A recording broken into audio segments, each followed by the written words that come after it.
Bismillahirrahmanirrahim. Assalamualaikum warahmatullahi wabarakatuh. Alhamdulillahillazi hadana li hada wa ma kunna linahtadiya laula an hadanallah. Wassalatu wassalamu ala asyrafil anbiya'i wal mursalin sayyidina Muhammadin wa ala alihi washabihi ajma'in. Alhamdulillah. هذا اليوم سنتعلم عن اللغة العربية. الأول يعني أنا سأعطي مثلا الخطوات من اللغة العربية. Ya, الخطوات من اللغة العربية يعني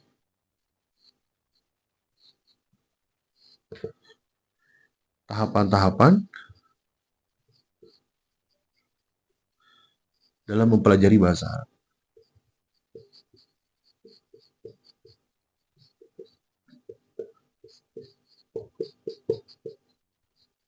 Ya, ada beberapa tahapan yang mesti dilewati seorang anak didik dalam mempelajari ilmu bahasa Arab. Ya. Al-awwal yakni yang pertama, ya, labudda lana atau labudda alaina kullu talamidh yakni an yahfazu al-mufradatun katsira. Yang pertama yakni anak-anak dituntut untuk menghafal banyak kosakata, ya, dari kosakata pekerjaan, dari kosakata yang ada di sekitar kelas yang sudah kita pelajari. Labudda lana an yahfazu al-mufradatan katsiratan. Ya. Yang pertama adalah modal yang paling utama dalam belajar bahasa Arab adalah apa? Memperbanyak kosakata. Karena ketika sudah masuk ke dalam step-step selanjutnya, mereka sudah masuk ke durusul lughah, mereka sudah masuk ke dalam ilmu nahwi, ilmu sarfi, ya. Ketika mereka kekurangan dalam mempelajari kosakata mufradat, ini akan menjadi kendala yang sangat besar. Maka kuncinya, sebelum memulai step yang sangat besar di depan, maka mereka harus dituntut dalam memahami yang dinamakan mufradat. Hafalkan mufradat sebanyak-banyaknya karena ini modal besar mereka dapat menguasai ilmu bahasa Arab ke depannya. Yang kedua, setelah al-mufradat, yakni dalam pembelajaran bahasa Arab, mereka mesti, yaitu yang kedua adalah al-istima'. Al-ma'na istima', al-istima' berasal dari kata sima', yaitu mendengar, atau dalam Al-Quran sering kita mendengar kata sima'an, ya. Al-istima' ini anak-anak itu mesti kullu talamid labudda alaina an yasma'una min al-lughatil arabiyyah. Anak-anak harus terbiasa mendengarkan kalimat-kalimat dalam berbahasa Arab, gitu ya. Contoh misalkan, ketika pembelajaran dalam kelas, saya sering mengatakan kepada anak-anak, kaifa halukum? Ya. Atau madza darsunal ana? Summa naharuka sa'id, subahul khair, liman haza, ma haza, zalika. Nah, labudda alaina an yasma'una kullu talamid minal istima'. Ya, itu modal yang kedua. Anak-anak harus dibiasakan mendengar kosakata berbahasa. Seperti itu. Lalu yang ketiga, ya, al-thalits yakni labudda alaina an yastati'a an minal kalamil lughatil arabiyyah. Kullu talamidz labudda alaina aw labudda lana an natakalam bil lughatil arabiyyah jarib walahid takun arifan. Apa yang mereka anak-anak ketahui kosakata atau kalimat dalam berbahasa Arab, mereka harus segera dipraktekkan. Ya, itu modal utama ketika mempelajari bahasa Arab, yaitu apa? Praktek. Ketika mereka tahu bahwa papan tulis adalah saburatun, maka ketika mereka melihat, setiap mereka melihat, kullu ma yara minas sabura, kul saburatun. Paham itu?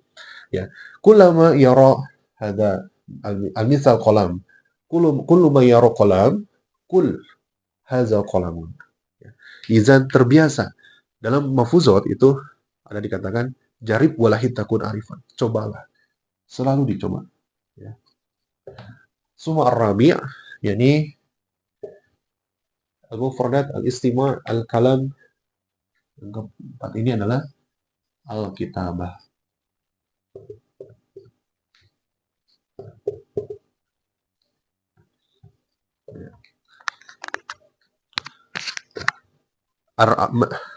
Ar-rabi', yani labudda lana kullu talamidz an yaktub, ya, an yaktub minal lughatul arabiyyah. Anak-anak bisa menulis dalam berbahasa Arab. Kalau di dalam dunia kepesantrenan, biasanya yang keempat ini disebut sebagai pelajaran imla. Ya. Percuma ketika kita mempelajari banyak kosakata dalam bahasa Arab, percuma ketika kita mampu membaca bahasa Arab, tapi ketika ujian, mereka tidak mampu menulis dan tulisan bahasa Arab, maka jawabannya pasti salah kan, gitu ya.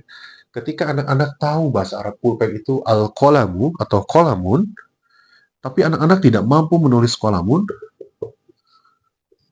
ini betul, hadis sahih, semisal menggunakan kaf, qalamun, hazal khata', mislu hada, fatab'an fil imtihan hadal khata'. Kalau membuat penulisan seperti ini, di dalam ujian pasti salah. Walaupun menghafal kosakata banyak, tapi tulisannya salah, maka salah jawabannya. Ya. Nah, Alkitabah ini berbeda dengan seperti BT Aki, baca tulis Al-Quran. Penulisan Al-Quran dengan penulisan bahasa Arab itu hampir sama, tapi tidak sama persis, gitu ya. Jadi ada di dalam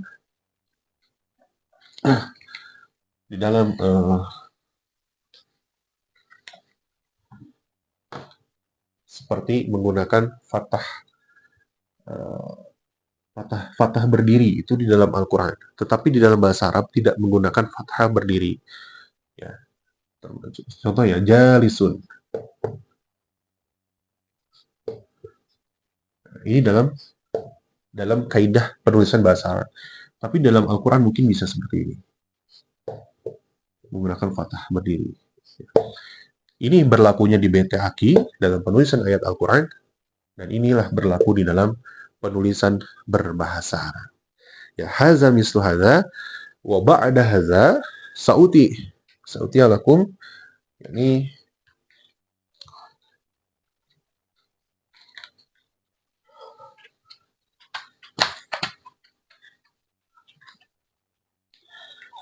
ya, idza kana at-talamid hada yakni qad yantahi 'anil maudu hadza, sudah mempelajari banyak kosakata, sudah mampu menulis dan sebagainya, ya.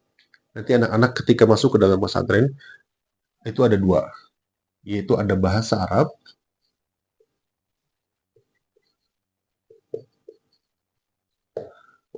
dan ada ilmu bahasa Arab.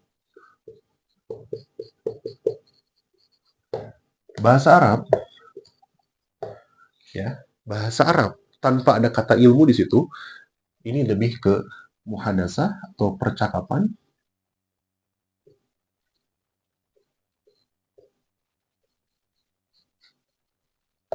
Ilmu bahasa Arab ini lebih dalam kaidah-kaidah bahasa Arab, seperti ilmu nahwu,